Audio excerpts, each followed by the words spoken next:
ოპოზიციისა და მესამე სექტორის მწვავე კრიტიკის სამიზნე ხდება ქართული ოცნების მიერ ინიცირებული ორი საკანონმდებლო პაკეტი. ცვლილებები, რომელიც მმართველი გუნდის განცხადებით ჟურნალისტური ეთიკისა და ობიექტურობის სტანდარტების დადგენას ითვალისწინებს, მედიებზე დამატებითი კონტროლის განხორციელების მცდელობაა ოპოზიციისთვის.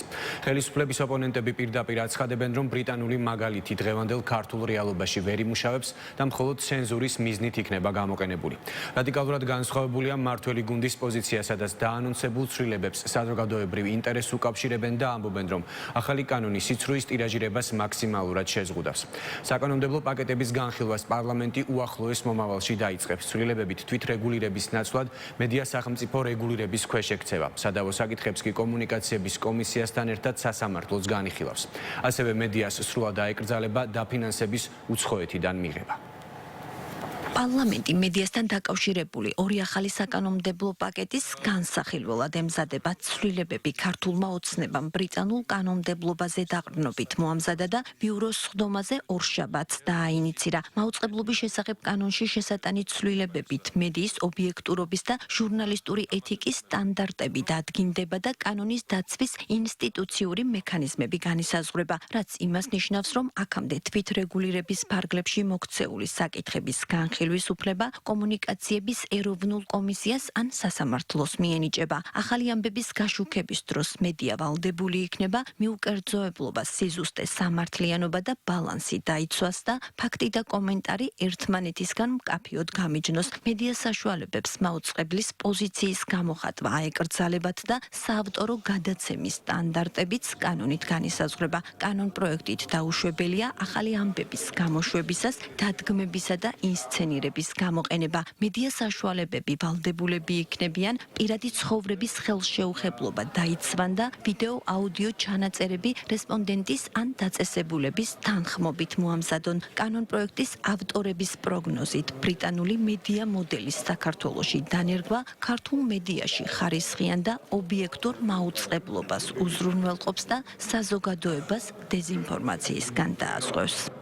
თვითრეგულირების არ განხორციელებამ შექმნა კვადრატშობილი ნორმები, იმიტომ რომ თვითრეგულირება ამას ვერ ახერხებდა. ბრიტანული მოდელიდან, რომელიც ჩვენ დავაანონსეთ, იყო ძირითადი ნორმები გადმოტანილი, მოდიფიცირებით საქართველოს რეალობაზე მორგებული, რაც თქვენ უკვე ყველა ჟურნალისტს ნაღიარები ჰქონდათ და იყო უბრალოდ თვითრეგულირების სფეროში.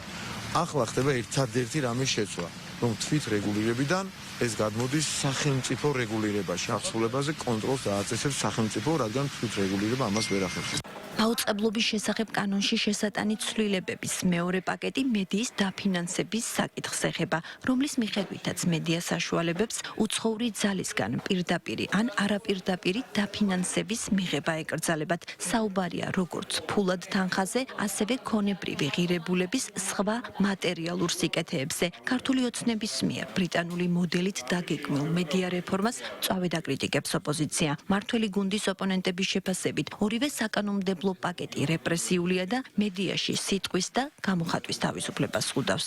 ამ კანონის მიხედვით ჩვენ გავაკონტროლებთ რა უნდა თქვა თქვენ და რა უნდა თქვა ოღონდ ვითომ ჭყალებში ეს იქნება ბრიტანული სტანდარტი და უფრო შორს ვიდიან რომ რა უნდა გავრცელდეს აი მაგალითად სტიქიასთან დაკავშირებით. აი ბევრია არასწორი ინფორმაცია გავრცელდა და ამ კანონის მიხედვით დავარეგულირებთ და ვერაფერს ვერ გავრცელებს. ეს სინამდვილეში არის მედიის მორიგი კონტროლის მცდელობა. ოცნების პირობებში მივიღებთ ვითარებას, როდესაც ერთის მხრივ მათი პროპაგანდა ამ კანონს გაყიდის როგორც რაღაც ობიექტურობისკენ გადადგმულ ნაბიჯს, მაგრამ სინამდვილეში ამ ქვეყანაში დარჩება ერთი ან ორი ტელევიზია და ვისი გადასაწყვეტი იქნება, რომელი ტელევიზია მაუწყებლობს სწორად და ვისი არა, მე მგონი ამასაც ყველა კარგად ხვდება. რა თქმა უნდა, ეს კანონი ემსახურება მხოლოდ და მხოლოდ იმას, რომ იმუშაოს ოცნების პროპაგანდამ შეუზღუდავად. ქართული ოცნება რაც არ უნდა იძახოს ბრიტანული, ამერიკული და ასე შემდეგ. ქართული ოცნება არის ერთადერთი ძალა, რომელიც არის რუსული ამ ქვეყანაში და ყველა კანონს რასაც მიიღებს იქნება რუსული.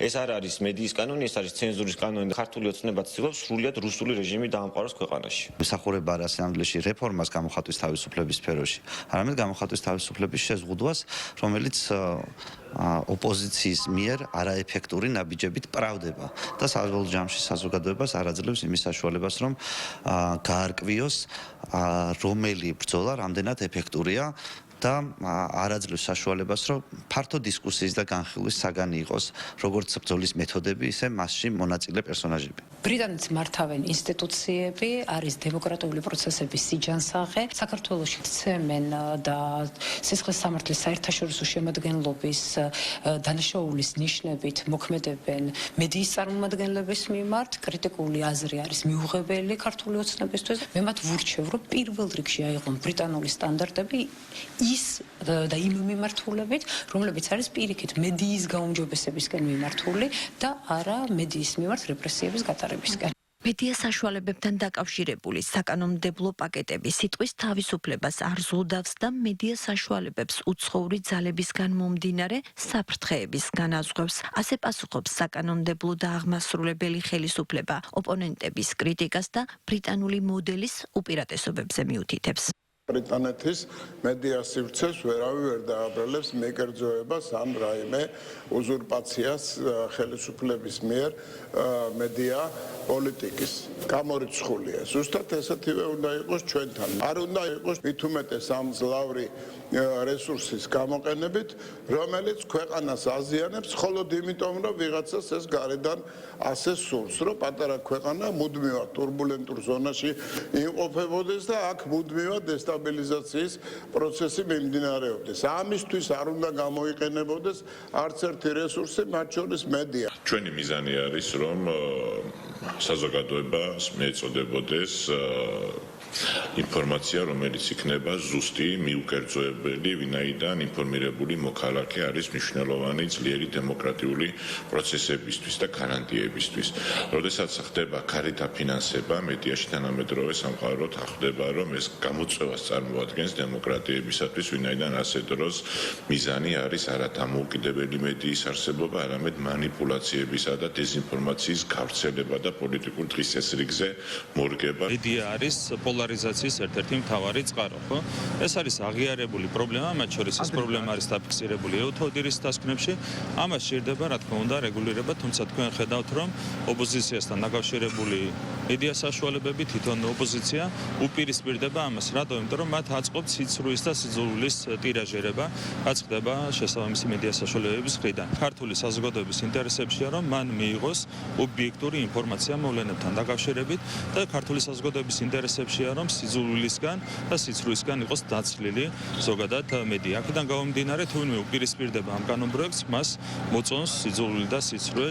პარლამენტი მედიასთან დაკავშირებული ორი ახალი საკანონმდებლო პაკეტის განხილვას საკომიტეტო ფორმატში უახლოეს მომავალში დაიწყებს. მაუწყებლობის შესახებ კანონში შესატან ცვლილებებს დეპუტატები დაჩქარებული წესით არ განიხილავენ და საკანონმდებლო პაკეტების საბოლოოდ დამტკიცებას საგაზაფხულო სესიის ფარგლებში გეკბავენ.